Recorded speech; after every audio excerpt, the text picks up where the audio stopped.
Hello friend, study with Sneha में आप सबका स्वागत है। तो चलिए तीसरा टॉपिक आज कंप्लीट करते हैं। आगे का 2 टॉपिक प्लेलिस्ट में आ चुका है, आप लोग देख सकते हैं। जेपीएससी प्रीलिम्स के लिए बहुत ही महत्वपूर्ण सारे टॉपिक हैं। तो चलिए चलते हैं आज का नेक्स्ट टॉपिक। पढ़ा पंचायत शासन व्यवस्था। यह मुख्यतः उराव जनजातीय की शासन व्यवस्था से संबंधित है। यह शासन व्यवस्था मुंडा जनजाति की शासन व्यवस्था से मिलती जुलती है। पढ़ा पंचायत शासन व्यवस्था से संबंधित महत्वपूर्ण पदों, संगठनों एवं संबंधित तथ्यों का विवरण निम्नवत है। महत्वपूर्ण शब्द या पद क्या होते हैं देखते हैं। महतो। इस शासन व्यवस्था में प्रत्येक गांव का एक प्रधान होता है जिसे महतो कहा जाता है। यह गांव के स्तर के मामलों का निपटारा करता है। इस कार्य में गांव के अनुभवी व बुजुर्ग लोग ग्राम पंचायत की सहायता करते हैं। महतो के पास प्रशासनिक तथा न्यायिक दोनों प्रकार के अधिकार प्राप्त हैं। प्रशासनिक और न्यायिक दोनों प्रकार के अधिकार प्राप्त हैं। मांझी। यह महतो पेज ऊपर नीचे हो जा रहे हैं। माझी इस महतो का सहयोगी होता है। माझी जो है महतो का सहयोगी होता है, जो महतो के पंचायती आदर्शों को लोगों तक पहुंचाने का कार्य करता है। कई गांव 5, 7, 11, 21 या 22 से मिलकर बनी पंचायत अंतर ग्रामीण पंचायत को परहा या पढ़ा कहा जाता है। पढ़ा पंचायत का प्रमुख कार्य 2 या अधिक गांवों के बीच विवादों का निपटारा करना है। यह निम्न, मध्य तथा उच्च स्तरों के विभक्त होता है। निम्न तथा मध्य स्तर के पंचायत में फैले का निपटारा न होने पर उच्च पंचायत द्वारा निर्णय लिया जाता है। पंचायत की कार्यवाही में पुरुषों के साथ साथ महिलाओं की भी सहभागिता होती है।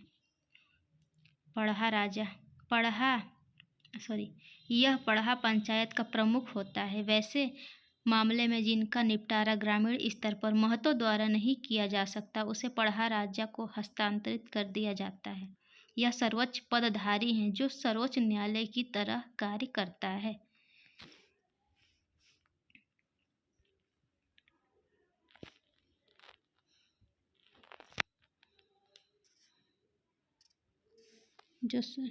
आगे चलते हैं।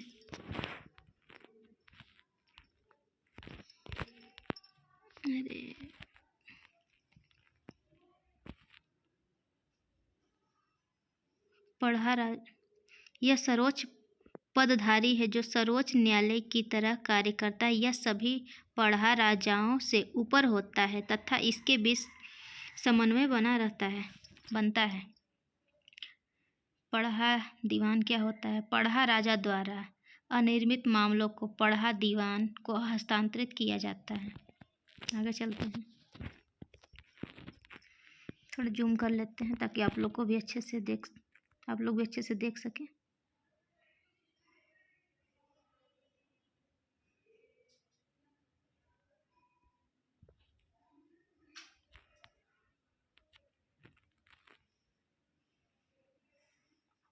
यह गांव का धार्मिक प्रधान होता है।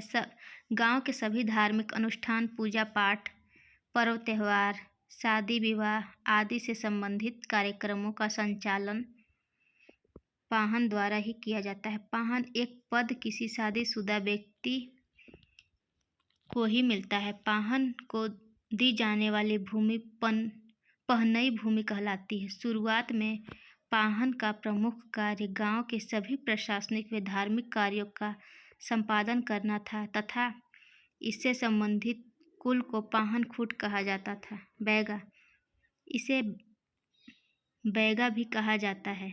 यह पाहन को सहयोग करता है। यह सामान्यतः ग्रामीण देवताओं की पूजा कर उन्हें शांत करने का कार्य करता है। महतो के कार्यभार पूर्व बैगा ही गांव के पुरोहित एवं लौकिक प्रधान था।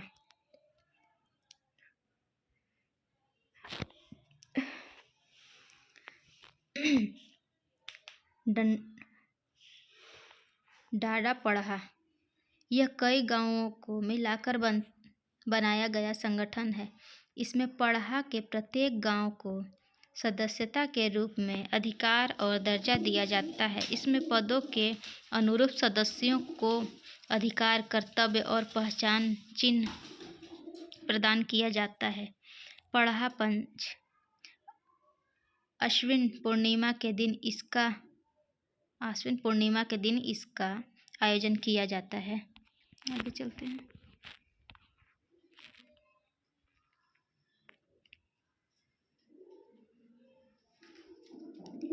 दूध भैया गांव यह कोई गांव संबंधित पढ़ा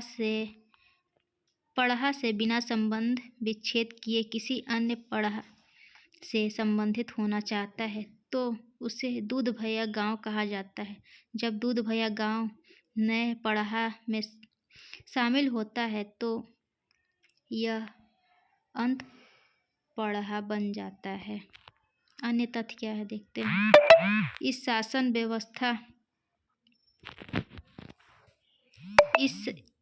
शासन व्यवस्था के अंतर्गत पढ़ा में शामिल एक गांव को पढ़ा राजा गांव, दूसरे को दीवान गांव, तीसरे को